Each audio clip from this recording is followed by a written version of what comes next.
السلام عليكم ورحمة الله وبركاته وإذن سلامي دمانتينا بوميل والبو عالم كجوكتان وأنيقو ولالكينا أمين حسن إذن له كسو دوادا مركلة إيجو يوتيوب channel كيغا أدادك عصب تهيني وحانك عصانا يا إنا تسكرايب إيسارتد آذن كهل مامن إنا تابتد جنبالالك ساتولوس عتد مقالة صوص عدا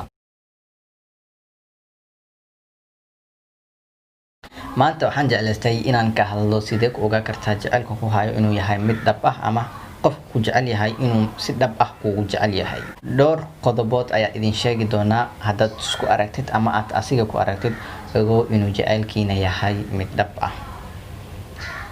bal ila dhageyso hadda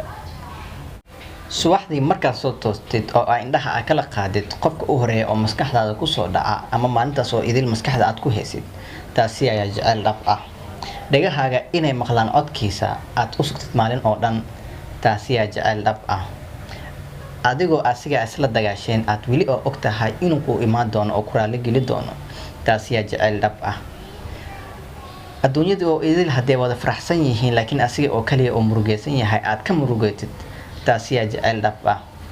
adigoo iska jooga oo maskaxda kuu soo dhaca bilaa sabab aad u dhoola cadeysid taasi ayaa jaceyl dhab ah asigoo kula joogin aad wili aad qalbiga aad ku duceysid taasi ayaa jaceyl dhab ah adigoo ogeen inuu nasiibkaaga ku jiro ama uusan ku jirin aad ilaahay aad ka barisid aad farxad aad dareentid taasi ayaa jaceyl dhab ah